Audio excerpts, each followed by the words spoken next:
श्री शिवाय नमस्तुभ्यम। पंडित मिश्रा जी कहते हैं, जो शिव का सच्चा भक्त होता है वह सिर्फ एक पानी लोटा जल चढ़ा देता है, उसी से उसका भाग्य बदल देता है। वे कहते हैं, एक जो लोटा जल सब समस्या का हल। जो भगवान शिव का सच्चा भक्त होता है, गुरुदेव कहते हैं, जो भगवान की भक्ति करने वाला होता है वह भगवान को नहीं ढूंढता बल्कि भगवान उसको ढूंढते हैं। गुरु जी कहते हैं, जब आप मंदिर जाओ तो अपने घर से एक तांबे के लोटे में पानी भरकर लेकर जाना। जैसी भी परिस्थिति का पानी हो वह पानी अपने घर से ही लेके जाना। पानी भरते समय कहना चाहिए, हे भोलेनाथ, मैं यह अपने घर से नहीं आपके ही घर से पानी लेकर आ रहा हूँ, कृपया इसे स्वीकार करें। पानी के लोटे के बाद हमें चावल लेना चाहिए। चावल के दाने हमेशा साबुत होने चाहिए, खंडित नहीं होने चाहिए। खंडित चीज़ भगवान भोलेनाथ को पसंद नहीं है, वे स्वीकार नहीं करते। चावल के दाने हमेशा साबुत ही रखने चाहिए।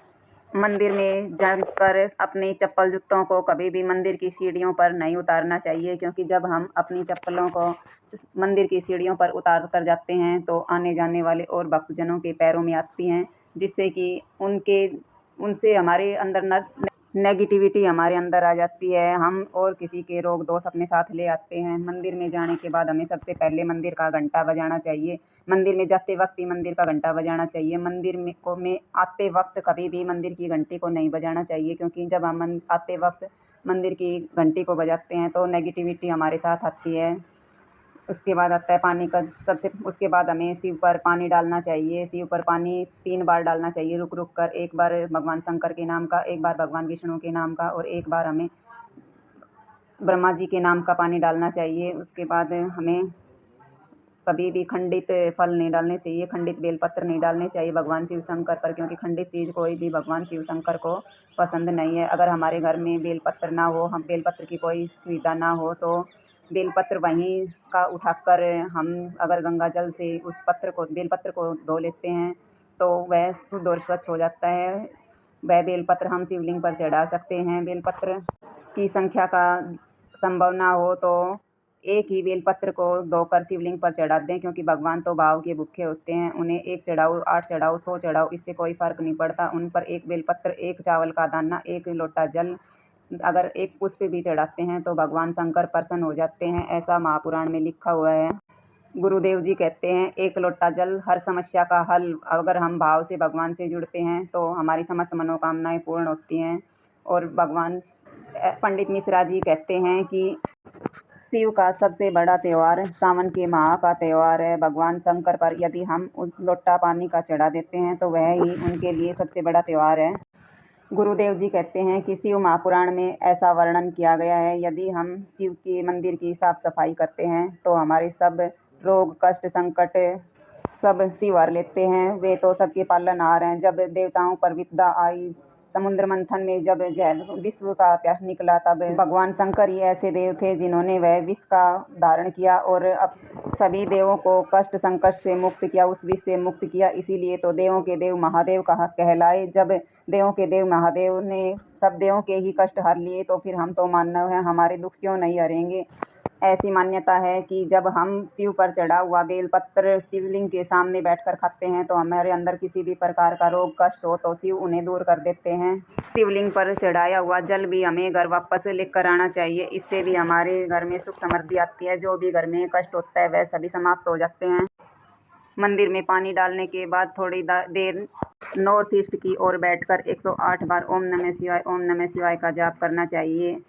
इसके साथ ही हमें वहाँ शांतिपूर्वक बैठकर राम स्तुति का भी बखान करना चाहिए। अगर किसी को राम स्तुति ना आए तो जय श्री राम, जय श्री राम, जय श्री राम 108 बार श्री राम के नाम जप से भगवान भोलेनाथ शीघ्र ही प्रसन्न हो जाते हैं और हमारी मनोवांछित फल प्रदान करते हैं। पंडित मिश्रा जी कहते हैं, सावन का महीना सबसे पावन और पवित्र महीना माना गया है। इस माह में ही हमें अपने सब अन्य माह में किए गए पुण्य से भी ज़्यादा 4 गुना फल हमें श्रावण के माह में मिलता है। श्रावण के माह को इसलिए भी गंगा जल शिवलिंग पर चढ़ाया जाता है, क्योंकि ऐसा माना गया है, जब समुद्र मंथन हुआ था तब समुद्र मंथन से निकला हुआ विष भगवान शिव शंकर ने ही ग्रहण किया था, जिससे कि वह विष का तेज इतना अधिक था, शिव शंकर ग्रहण बर्दाश्त नहीं कर पाए, जिससे उन्होंने गंगा माँ को अपने सर पर ले लिया था। विष का तेज इतना अधिक था कि भगवान शंकर को चंद्रमा को भी अपने सिर पर धारण करना पड़ा था। यदि श्रावण के महीने में हम भगवान शंकर से जुड़ी कथाओं को सुनते हैं तो उसका हमें पुण्य प्राप्त होता है और अधिक माह से भी ज़्यादा। यदि किसी के घर में अधिक क्लेश हो रहा हो तो दही लेकर जाएं और शिवलिंग पर मलकर उस पर गंगा जल चढ़ाएं। इससे घर के क्लेश में शांति मिलेगी। यदि कोई संतान न होने से परेशान है तो श्रावण के महीने में गाय का घी ले जाकर शिवलिंग पर मल दे और शांति से बैठकर भगवान शिव से प्रार्थना करे कि हे भगवान, मुझे संतान की प्राप्ति दे। इससे यह मनवांछित फल प्राप्त होता है गाय का घी शिवलिंग पर अर्पण करने से, क्योंकि गाय के अंदर 33 कोटि देवी देवताओं का निवास होता है। गाय के घी से भगवान शिव शंकर अति प्रसन्न हो जाते हैं, जिससे मनवांछित फल प्रदान करते हैं। यदि किसी व्यक्ति को डर अधिक सताए, किसी को डर ज़्यादा लगता हो तो चंदन का तेल लें और श्रावण के महीने में शिवलिंग पर चंदन का तेल चढ़ाएं। इससे उनके अंदर नेगेटिविटी का अंत हो। यदि कोई इंसान दिक्कतों से घिरा हुआ है, उसे किसी प्रकार का रास्ता नहीं नज़र आ रहा, तो सरसों का तेल लेकर जाएं और सरसों का तेल शिवलिंग पर मलें। इससे उनकी दिक्कतों का निवारण होगा। यदि किसी इंसान को गुस्सा अधिक आता हो और वह अपने गुस्से पर कंट्रोल ना कर पाए तो उस समस्या के हल के लिए वह एक तांबे का लोटा ले, उसमें कुछ जल भर ले। जल भरने के बाद उसमें काले तिल और सफ़ेद तिल लेकर डाले। कच्चा दूध ले, कच्चे दूध किसी अन्य बर्तन में लेना चाहिए। कभी भी तांबे के लोटे में कच्चा दूध, दही नहीं डालना चाहिए। इससे उसका फ़ायदा मिलने की बजाय उल्टा नुकसान हो जाता है, क्योंकि तांबे के बर्तन में जब हम दूध दही को डालते हैं तो वह जहर या विष में परिवर्तित हो जाता है, जिसका हमें उल्टा प्रभाव पड़ता है। यदि किसी के विवाह में विलंब हो रहा हो, किसी की शादीशुदा जिंदगी में कोई तनाव आ गया हो, तो उस समय भगवान शिव के नाम लेकर पानी में इत्र मिलाएं और अक्षत्र, कच्चा दूध लेकर, गंगा जल लेकर भगवान की शिवलिंग पर चढ़ाएं। इससे उनकी समस्त मनोकामनाएं पूर्ण होगी।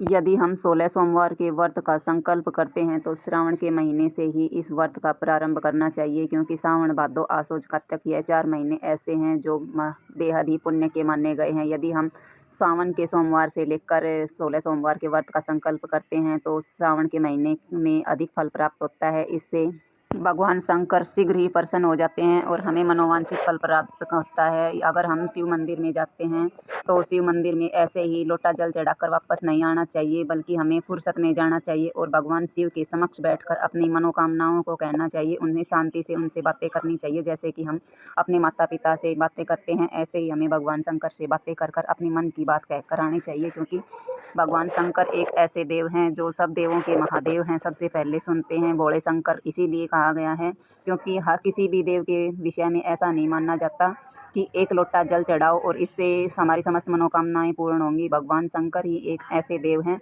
जो सिर्फ एक लोटा जल से ही प्रसन्न हो जाते हैं और हमारी समस्त मनोकामनाओं को पूर्ण करते हैं। शिव शंकर को पूजन के लिए हमें किसी अन्य विशेष सामग्री की ज़रूरत नहीं होती, लेकिन फिर भी हमारी कोई विशेष मनोकामना होती है तो उसके लिए हमें विशेष भी। सावन का महीना सबसे पवित्र और पुण्य का माह माना गया है। इसी माह में कावड़ वाले कावड़ लेकर आते हैं और अपनी मनोवांछित मनोकामनाएं मांगते हैं और भगवान शंकर उन्हें पूर्ण भी करते हैं। यह भगवान शंकर उनकी मनोकामनाएं पूर्ण करते हैं। इसीलिए तो सभी इतनी भीड़ में वहाँ पर हरिद्वार में इतनी भीड़ लगी होती है। भगवान शंकर पर लाल फूल नहीं चढ़ाए जाते। भगवान शंकर पर हमेशा सफ़ेद फूल ही चढ़ाना चाहिए, क्योंकि सफ़ेद फूलों की ही ऐसी मान्यता है कि भगवान शंकर शीघ्र ही प्रसन्न हो जाते हैं।